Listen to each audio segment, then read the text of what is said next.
Mr. Dr. William Bronson,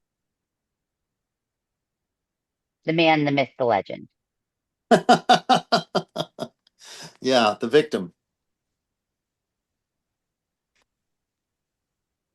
Anyway, go ahead. So, so what we really wanted to highlight is your book, your history in working with shutting down Willowbrook, and really your Yeah. fight that you've had lifelong to voice the injustices within the system and that we can do better, we must do better. And so, really kind of fire everybody up for the year, but let them know that you have seen changes in the system. We need to see them again. We need to be louder. We need to be more forceful, but also kind of highlighting that we're returning to that institutionalization mindset and there's pitfalls there that we need to be aware of because we're hurting people back in, and we need to be absolutely moving in the direction of freedom, rights, and humanization and not dehumanization. So, with no further ado, you start where you would like to start.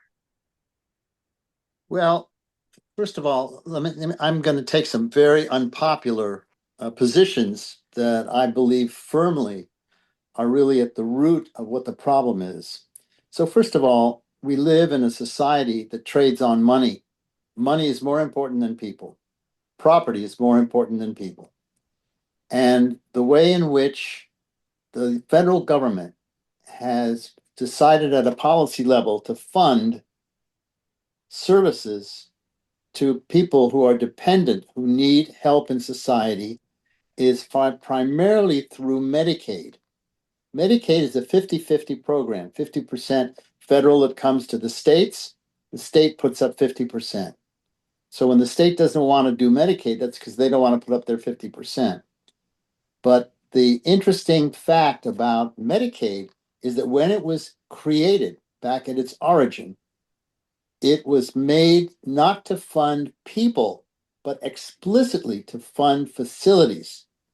So that if your mother or father or child or whatever has to be cared for, the way to care for them in America using Medicaid, which is the only solution, is essentially to put them into an institution, not give the money to the family. And so all of our institutions, all of our places like Willowbrook and Belchertown and all of those other monstrosities, and all the nursing homes for us as we age are funded by Medicaid. And so the question of handling and eliminating the abuse to our children who have special needs has to be linked tightly to the same agenda to make sure that we don't wind up in nursing homes when we essentially are terminal. We need to move long-term care, which is funded by Medicaid, long-term care, and make it lifetime care, which would be individualized planning by families and communities and academics and health workers in order to explicitly deflect people from out-of-home placement. Out-of-home placement is a dehumanizing and essentially lethal strategy in terms of American public policy. So the objective here is to move our medical market system, which is entirely dependent upon dollars spent, to a healthcare population-based, single-payer, rightful healthcare delivery system, a population-based healthcare system. Now, the only program that I know that's real in the world, and I've been all over the world, is Cuba. Cuba has free health education, free education in general. People are not consigned to institutions in Cuba. They live in communities, multi-generational communities, and everything is local. Everything is local.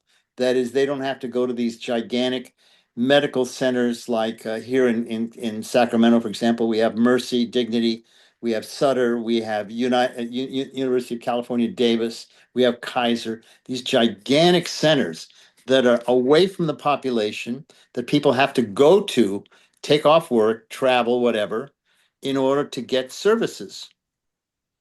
And the objective here is to look at the precedents set by individualized planning in establishing regional center client services, in establishing vocational rehab center clients services, in establishing individual education planning, all that individualized planning, which we have built in and precedent into our culture and our society, needs to be converted into planning to deflect people from congregate, segregated services of any kind. Because what happens is that everything's alienated. The minute you create a place where you're going to send somebody that's devalued, you're going to have workers that are devalued. And so the workforce for our institutions is just as potentially corrupt, just as potentially cynical, just as potentially dehumanizing as our general cultural perspective of the devalued, dehumanized folk that essentially are consigned to these non-humane services.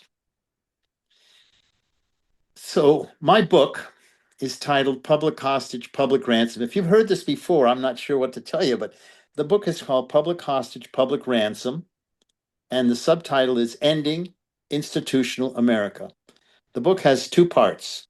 It has a beginning part called Public Hostage, which is the story of how I got involved in human services from my medical school and prior to that period.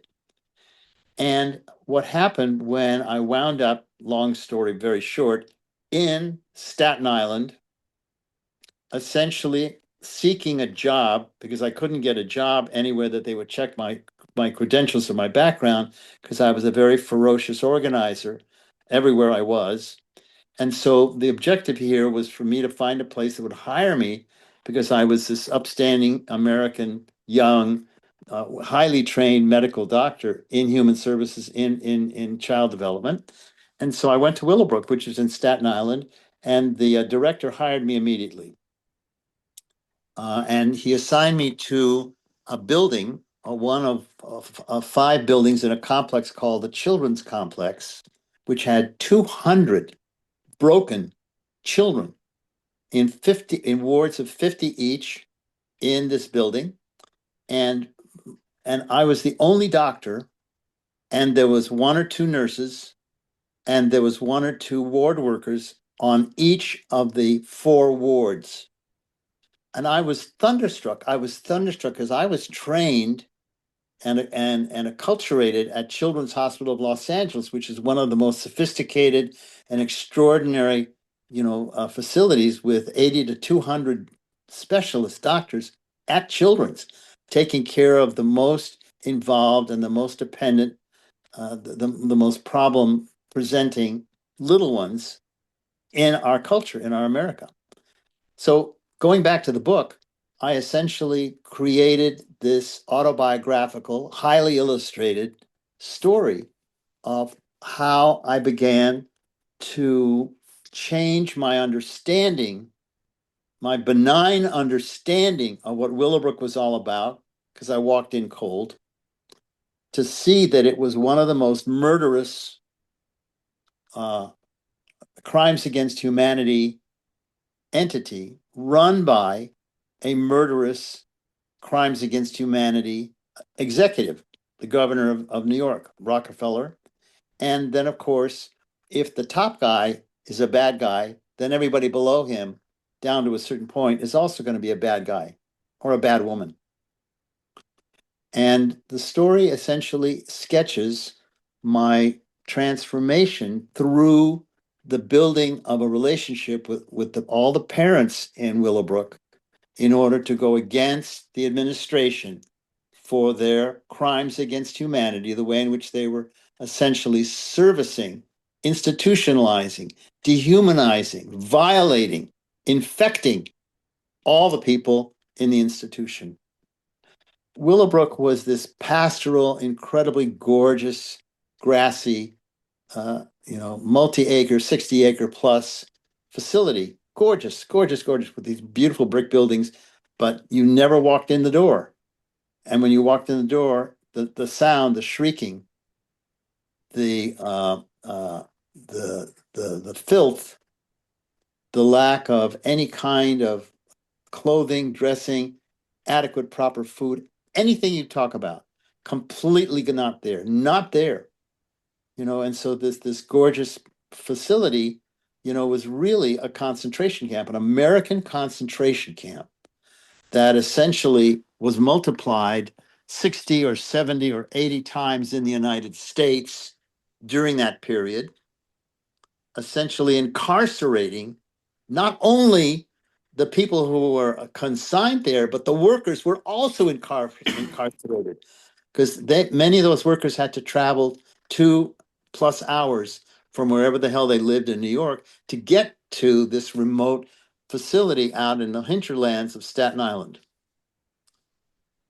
So that story essentially led to the mobilization of a piece of law, a suit, a federal class action suit against the governor and the state for running Willowbrook. And it led to the point where there was an enormous, enormous trial, which was tremendously delayed. And out of that came the federal judicial judgment that these essentially were violations of constitutional Title VIII, which is against cruel and unusual punishment, not against a right to service, not against right to education, but cruel and unusual punishment. It's a very narrow ruling initially. But there was so much movement in the United States between what was going on at Willowbrook and what was going on in Massachusetts, in New Jersey, in Pennsylvania, in Maine, in Ohio, that essentially the lawyers essentially banded together. I called a meeting. I organized a meeting at a monastery in Staten Island prior to the filing of the suit, where all the lawyers on the Eastern Seaboard, all the top progressive academics on the Eastern Seaboard, and all of the parent leaders on the Seaboard came to a meeting for 2 days at this monastery, separated, and essentially framed the whole notion of right to education, right to treatment, right to care, right to services, right to human being, to be a human being, and the closing of institution.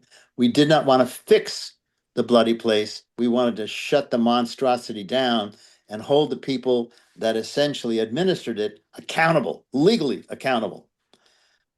We had this very interesting elderly judge, two of the most spectacular lawyers imaginable, an ACLU guy by the name of Bruce Ennis, whose photograph is in the book, and another major lawyer, Bob Felt, Feldt, who was a legal aid lawyer.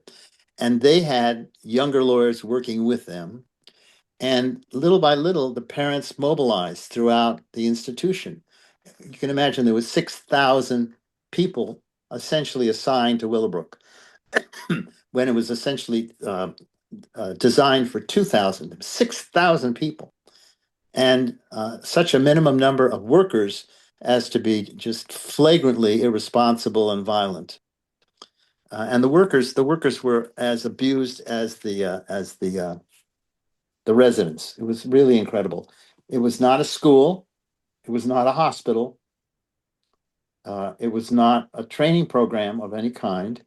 People sat their whole lives. I mean, it's hard to imagine because we live such active, fluid lives. But when somebody was assigned to Willowbrook, get this, so they come there, they're 5 or 6 or 7.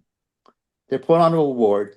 They may have some kind of a 1 or 2 hour educational program offsite, but as soon as they get to be majority age, all that's cut off. So when they get to be 16, that's the end of that. And for the rest of their lives, imagine for the rest of your life, you're sitting in a stone room with nothing to do, no clothing, inadequate food, massively overdrugged, so that you're essentially sleeping on the floor in large part as a way of compensating for the lack of adequate worker presence and participation. You are essentially made dead from that early period till you physically go out. And you may not ever be seen physically by a health worker because the nurses don't really care, the ward workers don't really know, and the doctors absolutely are avoid contact with the caseload at all costs. They come to work in sport coats and whatever. They never wear white. They never wear white coats. They never deal with the whole question of the massive amount of infectious diseases that are there, intestinal infectious diseases, liver disease, staph infections and strep infections. I mean, you can't imagine the inhumanity of that place. It was just incredible. And at one point, the 30 or so public New York special education teachers who were on campus essentially went to the director, Jack Hammond, and said to him, we feel that it's crucial that the afternoon and evening shift carry out the continuation of our work so that our work is not wasted. And they said, if you don't do that, we're going to quit. And Hammond fired all 30 of them. Bang, fired them. And at that point, I said, I'm going to fix this guy. I'm going to close this place. It doesn't matter what it's going to take, but I knew I had the strength and the sophistication and the experience and the knowledge to shut that mother down. And that's what I did. I spent whatever it took to build a network of people that cared, that made a difference. Families, organizers, academics. There was a whole coterie of new, young special education teachers that came in large part connected to the establishment of Wolf Wolfensberger's brilliant, genius teaching and the paradigm that he brought in terms of normalization theory into the United States, into the field of special services. And what we're dealing with here is how to end the isolation and stigmatization of being different, whether difference is Down syndrome or cerebral palsy or learning disabilities or being over age. So, I mean, there's a kind of a lengthy, rambling introduction. So, where would you like to go from here? What you shared already, and I'm gonna have to share with you the normalization theory. That was something that profoundly shifted my Everything, perspective and everything, everything, and because I didn't know that I could think that way about myself, because I well, should have been yeah, in one of those institutions. And yeah. I just want to highlight that. I'm trying to pull up a link to put in the chat for everybody, because I think that right there is what we need to get back to, is the I absolutely humanizing. agree. Unfortunately, Yeah. Wolf is dead. Burton Blatt, who is the head of the education department, has also passed away. But the book, Normalization in Human Services, is one of the easiest books to read, and absolutely a genius understanding of how people build an attitude based on a whole series of 50 different things that hammer in, that weld in a sense of dehumanized, non-normal, non-normalcy. And it's just brilliant. And then Wolfie, of course, created this remarkable training system called the Program Analysis of Service Systems, PASS, which took us a couple, 3 days to learn the theory and to go over 1,000 slides in each of these categories to show from utterly atrocious to ideal the spectrum within each of those areas, which had to do with where you were staying, what you were called, how you looked. I mean, it was just so subtle and so brilliant. And the beauty was that it built a a cadre in the field of hundreds and hundreds of us who essentially were transformed by Wolf's genius. And there's a major show on Colleen Wick's website, on the Minneapolis website, that essentially captures that presentation that he made. He was just a genius of a genius, and people didn't like him. I mean, he was a very prophetic Catholic and very rigid and Germanic, and he took his work seriously. Everybody else was just doing their work. They didn't really think about what they were doing or what the consequences of how they were doing it was impacting what they were doing. That's So it. What you just said, it was that he thought about it and actually questioned it, and everybody just goes along with what the status quo of yeah, acceptable dehuman and identifying individuals as diagnoses and disabilities, and checking the boxes to be everybody's available. caught up in labels and everybody's caught up in Yep. how things are paid for. Those two issues of image and capitalism are death making. They're death making in our world, in our society, in our country.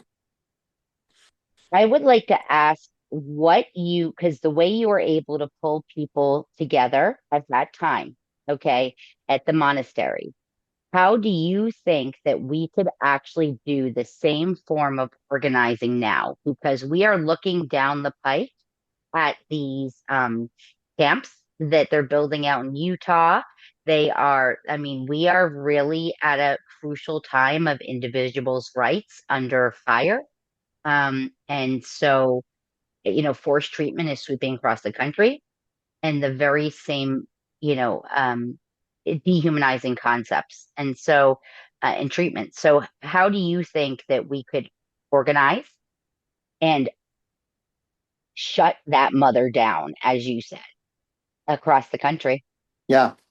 Well, it's really a hard question to answer because I've functioned in a circle of about 35 or 40 absolutely magnificent colleagues that I made friends with. And at that time, with Wolfie's immense leadership and Burton's immense leadership, and what was going on with the Center for Human Policy at Syracuse University, and what was going on in Pennsylvania, and what was going on in Maine and in Massachusetts with the closing of those institutions, created a comradeship between a huge batch of us. And it was that friendship and trust and joy in dealing with evil so effectively and successfully that essentially gave us the kind of clout that we had. So today, there have to be leadership. Leadership is critical, critical. If you don't have somebody that understands past the evils of this system and understand what has to be done to essentially reform the system and what the underpinnings of it are, the underpinnings of our system are a capitalist medical market economy. That is the fundamental core plank of the evil that exists in our culture, across the culture. Capitalist medical market delivery system for medical services rather than a single payer, universal, population based healthcare system. A comprehensive healthcare system would change everything in our culture. It would bring people together. It would give people a sense of being responsible for each other. It would essentially humanize and create a certain kind of celebratory joy of being in society. Whereas now we're in a situation where you don't know who to trust, you don't know who to like, you don't know what to like about them, you don't know what to like about yourself, you don't know how to solve the problem, and not having a clear solution and having a clear channel of colleagues in order to do the work, you begin to doubt yourself. You begin to feel that maybe you're part of the problem, that you don't understand enough, or that you're feeling guilty, all of which is legitimate. It's all right. I don't know how to tell you, but first of all, I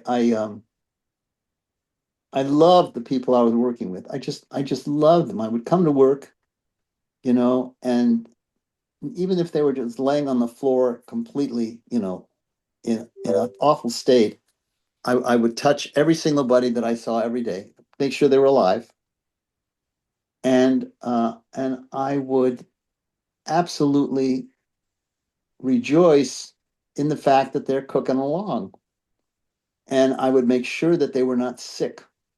For example, I was finally moved to a building that a building 78, 70, 76, and 77, where it was a hospital improvement program to make it look like the institution was doing the right thing.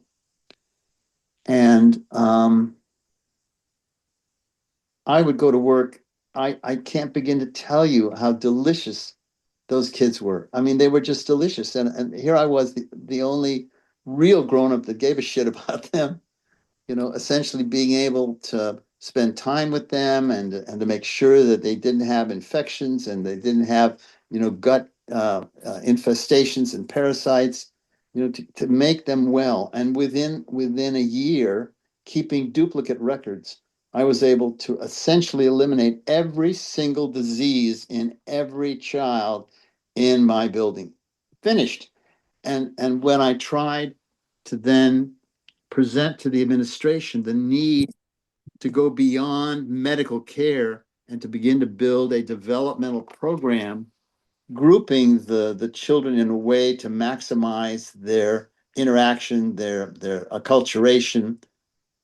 They essentially decided that I was not only expendable but a real threat to their leadership.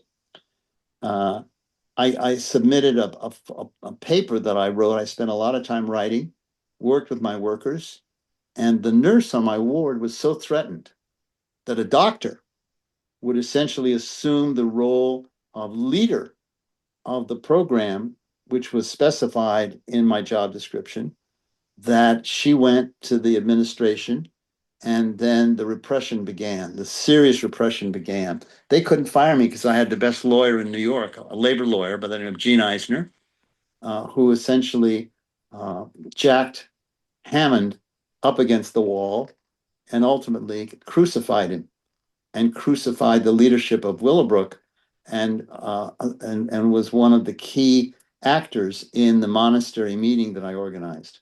And I knew that I had to organize a clump of special interests in parenting, in theory, and in uh, I'm losing my mind here a little bit. But there were three groups: the parents, the teachers, and the academics.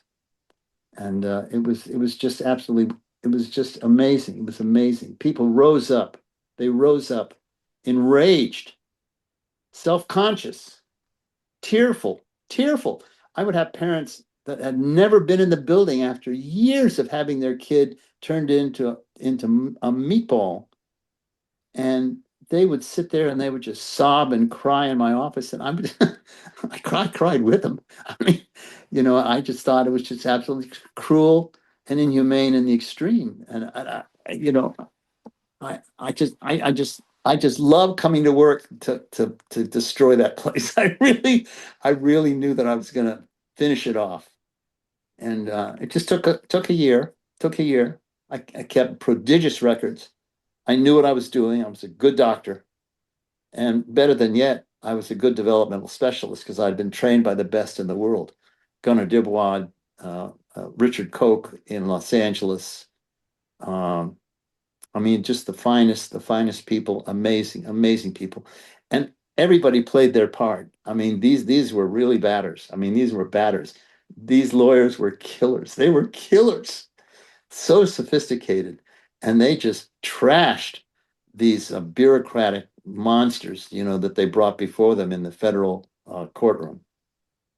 How could we, do you think that we have that? Could we use any of those strategies Sure, now as sure. we come up again? what would be your, and I do see there's two hands. I apologize, guys. I'm sorry. I just really want to pick his brain because I think that we're kind of at a precipice where we're looking down the pike of exactly what you encountered and shut down. And so I do feel we can learn a lot. You have to know the history to know where you're going as well to look ahead. So, Honey, when you're talking about history, who, where did this paradigm begin in world? What century did it begin in, and who was its progenitor? Can you answer that? Who started off killing people with mental retardation and special needs? oh, eugenics, The Nazis.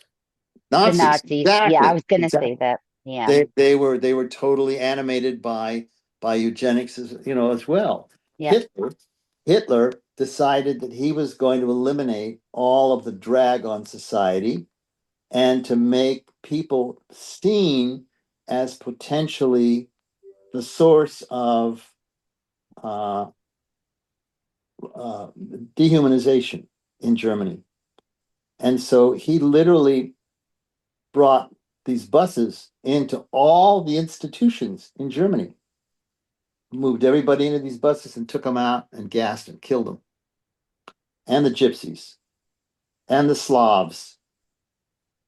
And so we have a situation now where until we can eliminate the fascist, opportunist, sociopathic leadership of the United States, we're not going to make any progress in slowing down or stopping reinstitutionalization. But clearly, it has to be done.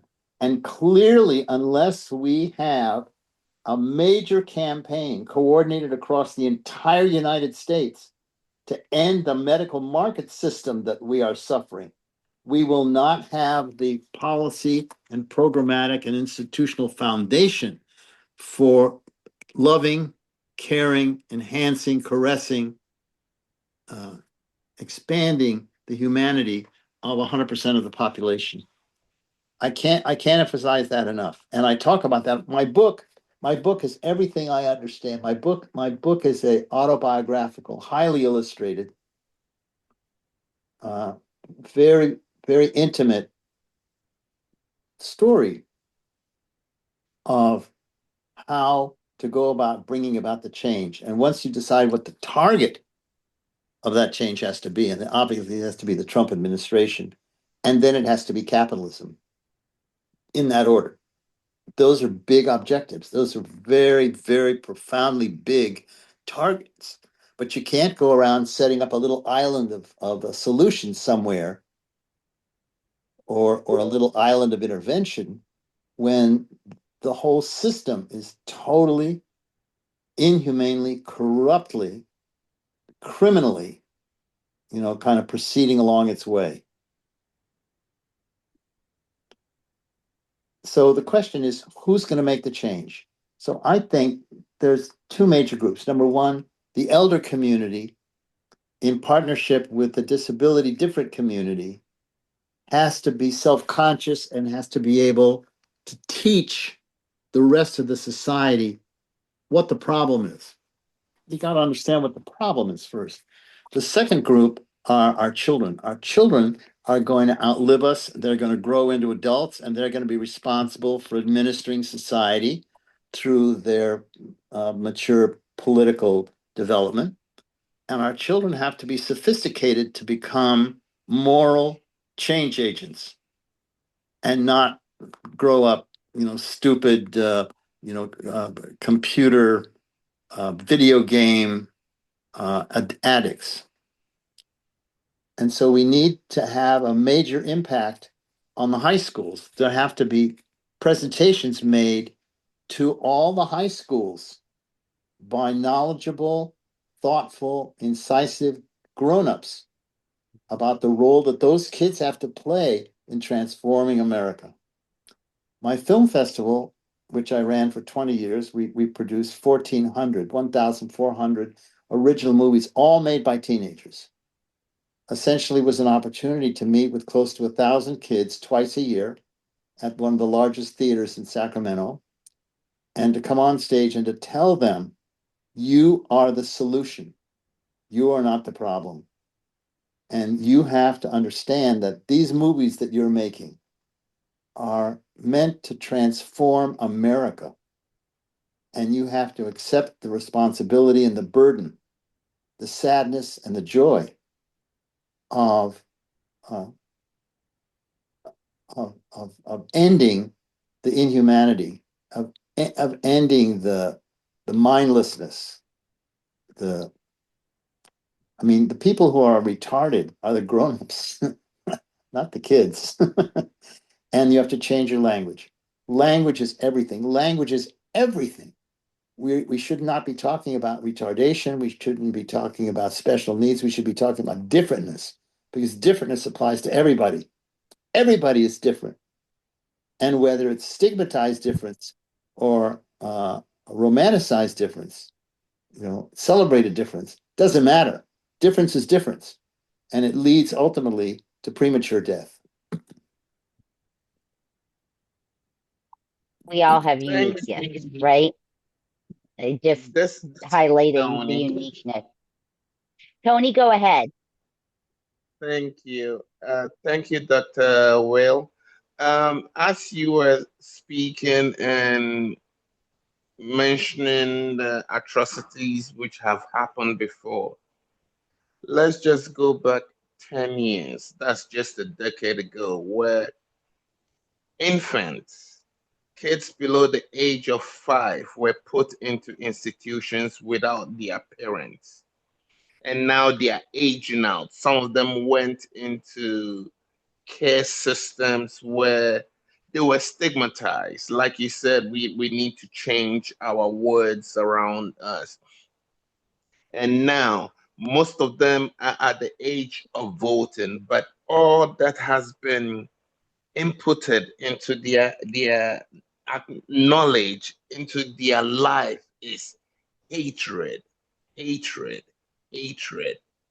It Fear. doesn't matter, fear, hatred, anger. It doesn't matter what color of skin they were. So it's to me, it's been 10 years since 2014, 2016, when the Trump administration came in, border control. This is the same stigma. This is the same brainwashing which is going on over and over again. That's And right. I believe as a collective that we, as a collective, as activists, as advocates, as speakers, as teachers, as educators, as historians, as doctors, as illustrators, as book writers, uh, the way we need to change this ideology of hate which has been put out there, is transitioning them in a way where they have to understand that it is not everybody of a white skin, a yellow skin, a green skin, a black skin, an orange skin who hates you. We have used these invisible borders to even stigmatize ourselves on disability, physical and invisible disabilities. And I believe this is the platform where we as a collective can and should de-escalate, change that mindset which has been put in. Like somebody said, social media, Instagram, Facebook, Twitter, all this, it to me as an immigrant who who who who came from Ghana, West Africa, came living here, got involved in a motor vehicle accident. got transitioned into an institution, and they are telling me that there is no other option for me but staying in an institution. And because I took that leap of faith, saying to myself that no, this is not the end of me.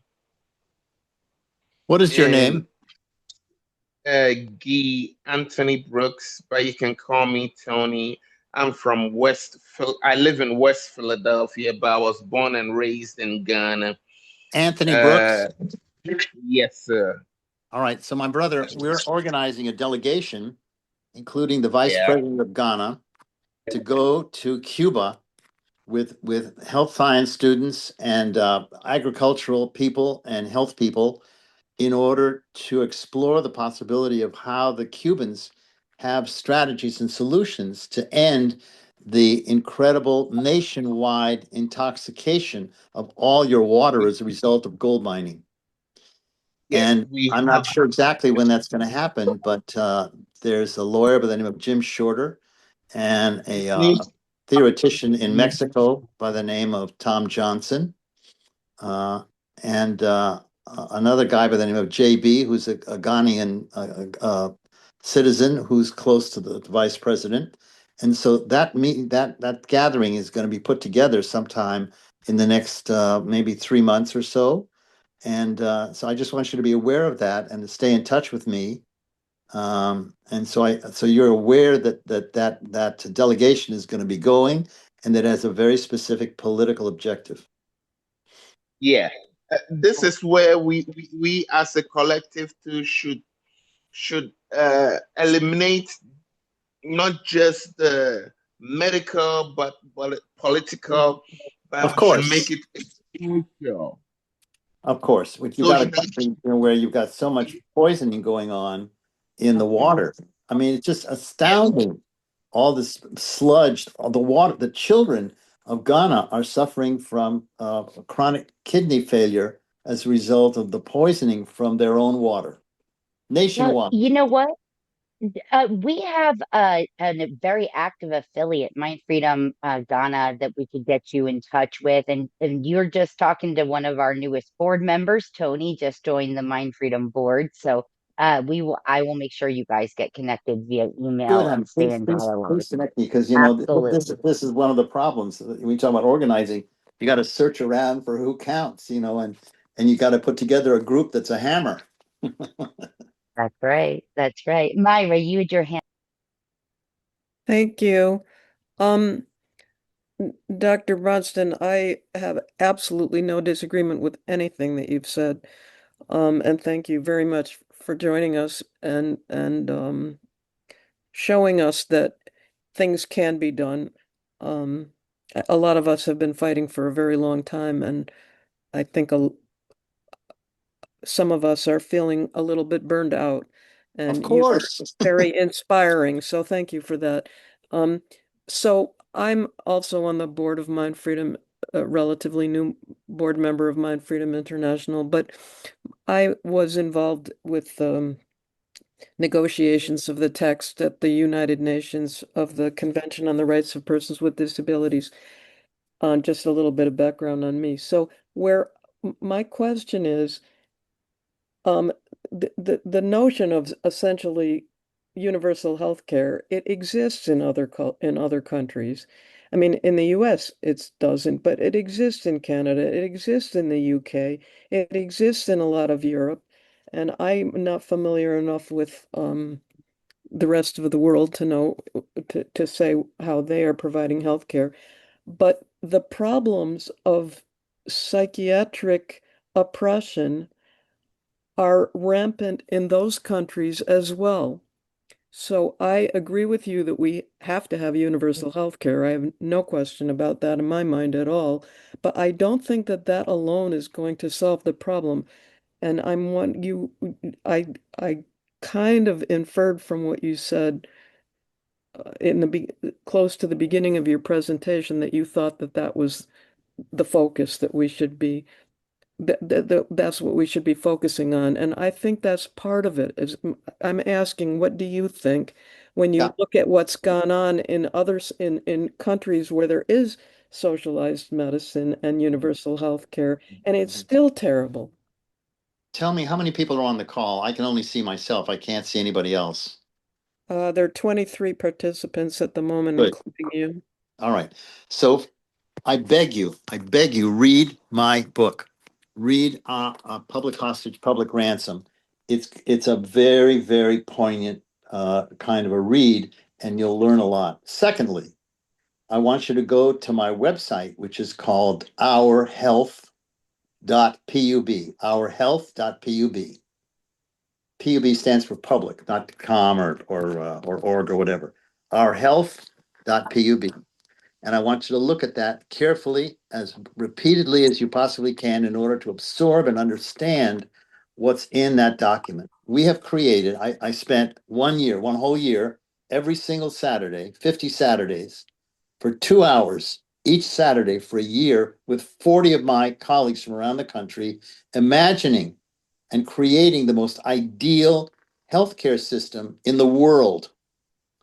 And it's all laid out in that policy document, which isn't rigid, but is a foundation for primary discussion and analysis. And in that document, I deal directly. I mean, I'm a trained psychiatrist, so I trust me. I mean, I get the imbalance between physical and mental health, and the deficiencies in the mental health system. So I'd like to tell you that in my entire experience in the world, I have not yet seen a truly, truly socialized healthcare delivery system other than Cuba, uniquely. Taiwan has a system, London has a system, Japan has a system, the European countries have a system, but Canada has a system, but they are not thorough. They are not led by inspired professionals. The feedback that I get from most of these countries are that the doctors that are running many of these systems are very, very cynical, very lazy, very unresponsive to people's needs. They don't identify with their patients as their parents, as their own children. So I agree with you completely. We do not have a quality healthcare system model in the world except Cuba. Mm. And even though you've got a marvelous kind of situation brewing in China, in Vietnam, in Russia, I mean, they're all flawed. They're flawed because the country is flawed in terms of depending upon capital relationships. They're all essentially systems that operate with money and corrupt power. And if you have corruption, you're not going to have a mental health system. You're not going to have a socialized healthcare delivery system. You're not going to have a population-based delivery system. You're not going to have a loving, tender, intimate, humane, comprehensive, complex delivery system. I mean, you got to have a lot of energy in your chest in order to care, because the care is very demanding and the caregivers are very alienated. I mean, for example, UC Davis here, I have one of my most beloved friends who's a physiatrist, a Black woman physiatrist, who essentially is one of the leadership of the new rehab system, rehab program at UC Davis. And she comes home every night to have dinner with me, and she's just fuming at the alienation and the income and the lack of thoughtfulness and thoroughness, and energy that all the people around her in that system are practicing. And it's really, really, really, it hurts me. It really, really hurts me because I don't know why. I'm 86. I've been through it. And I just don't know what to do to deal with what we need, with a social revolution. Yes, that's what I think. I agree with you completely. It's a total So social look at revolution, and I honestly think that we've got the people sitting right here on this call to lead the movement. I want you to read that goddamn website, Will ourhealth.gov. do. And there was a gentleman, KK, maybe you can refresh my memory, or Susan. There was someone who spoke with us very recently also about Cuba on one of the Judy's rooms. And I can't recall his name correct right now, but I saved his website on my tabs, on my computer as well. And it's you are completely in sync with one of the other presenters that we had here maybe 2 months ago. And I just wondered if you knew each other, but his name escapes me right now. I got to tell you that there's only a small group of you here on the call. If you could organize a delegation trip to Cuba, I can give you the phone number of the tourism ministry there. I'm organizing the trip from Ghana, but if you went to Cuba, I swear to you, it will change your lives, every single one of you. You will cry every day, being so moved by the extraordinary rationality, humanity, energy, tenderness, you know, The heart, inspiration, heart the that heart. that that Yeah. that's beating there in that country. And God knows what Trump is going to do. I mean, they're talking every day now about invading Cuba, but they're going to have trouble. The Cubans aren't pushovers. They're armed and ready to deal with any kind of fascist intervention. But organize a delegation. Go to Global Exchange, which is in San Francisco, or there's another Cuban organizing group in New York City, headed by a marvelous woman. I'm just trying to think of the name. It's called. Um, oh my goodness. Anyway, organize a trip to Cuba. It will change your lives. You will be so moved to be in a world of absolute mutual respect and joy, music everywhere. No toxic chemicals. Cuba doesn't have a drop of any kind of mineral wealth. And so Fidel invested in his people. Everybody's got a PhD. They may be driving a cab, but they're highly educated and highly aware of what's going on in the world, and highly understand their cooperative, loving partnership with everybody else on the planet. It's I've been there twice. I took 25 doctors there the last time I went. You know, doctors are not the answer. Doctors are Mm. part of the problem. The answer is the public health system. And the public health system has been marginalized in America. It's a minor piece, but it's real, it's there. And it has to be mobilized to become the leader for a cultural transformation of caring for differentness in America. And that's the agenda on the table. That's what has to happen. Yeah. So read my book, Well, read the website, and then come and talk about it.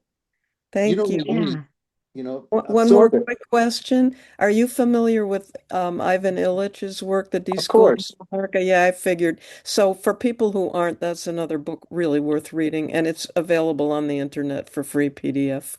On the back of my website is a drop-down screen called resources.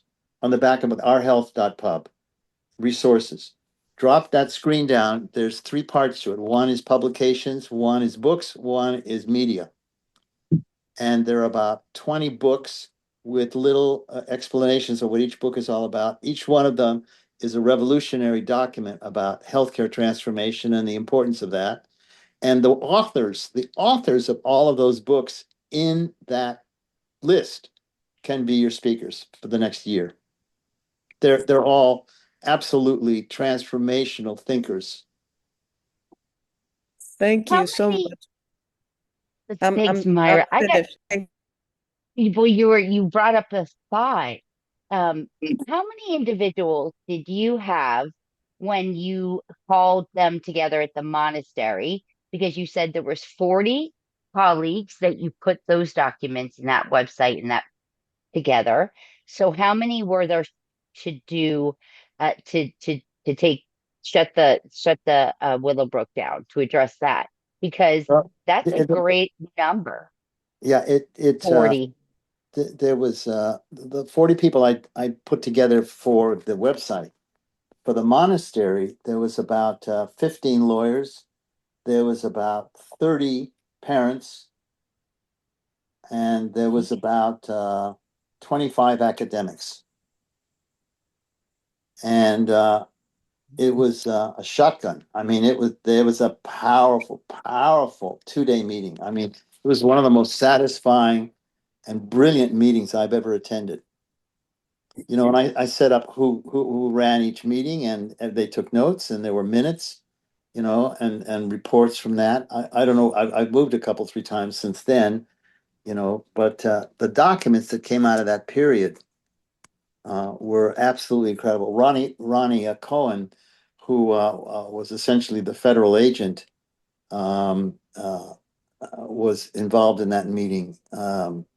I mean, you know, it's hard for me to talk about my past because it's been so busy and so ferocious and so moving, so emotional. I mean, you know, I don't do this thing coldly or rationally. I get upset, you know, and I'm just not going to let evil walk freely. I just am not. I'm not going to let child abuse or adult abuse or elder abuse operate if I'm around. I mean, it just I'm going to call it out. I'm going to show it out. I'm going to attack it. I'm going to organize against it. I Read the think book. that's why all of us are here, is that we feel the very same way. That pumps through our veins and our blood in the very Terrific. same way. Please That's right. read the website, honey. Read the website and then do something with it. Don't just read it, you know, and it's just another thing. And look at the resources in the resource drop down screen. They're really, I promise you, you'll be blown away. They're phenomenal. This wonderful young woman in Pennsylvania by the name of Bolton wrote a book called Health Communism, a little tiny thin book that's absolutely one of the most amazing documents you can imagine. Especially the first half of the book is just incredible. She has a disability. She's kind of got this lethal condition that's eating away at her, but she's just a marvelous, marvelous, magnificent woman. The material is there. The people are there. The need is overwhelmingly there. And the historical time that we're in is as grave and threatening as anything that I've never lived through anything like this before. You know, I didn't live in Germany during the Weimar Republic. I didn't see that transformation. I, uh, I, what I've seen that's convinced me are two things. One, I was the position for the Black Panther Party on the Eastern Seaboard for a decade and learned a tremendous amount from them. And they were very, very, very intellectual. Um, and uh, God, I just lost my thought.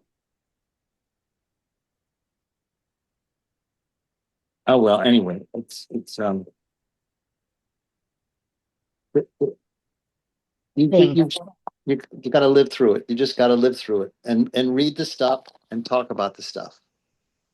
Well, you make a great point. I just want to Tony, I'll get to you, and then if anybody else after Tony has a question, wants to glean maybe from the wisdom and the knowledge, and because we all are here, because we want to speak truth to power and see justice as well be done, because I think Dr. Bill was spot on with the precipice time that we're in right now. But I do just want to highlight one thing you said, that several, and I'm going to put in the chat the resource list from your website and everything so everybody can look at all those books, because you really highlighted those revolutionary writers and thinkers. But the lived experience, like I know that a lot of us have had, like I was institutionalized. A lot of us live with disabilities and Mm, invisible disabilities, and mhm. um, the system has more, I would say, disabled me because of their labels Oh, of and their course. abuse and Of everything course. else. But I think the hardest part for us is that's being weaponized now with peer support, and they're using them to do the care court policing of the of medications and everything else. I think that there is a dialogue. Tony talked about the narrative, you know, um, we need to have some really thoughtful introduction so that people can embrace it and run with it, get this conversation to a broader scale. And I'm not exactly sure how to do that, but I know that is what we must do.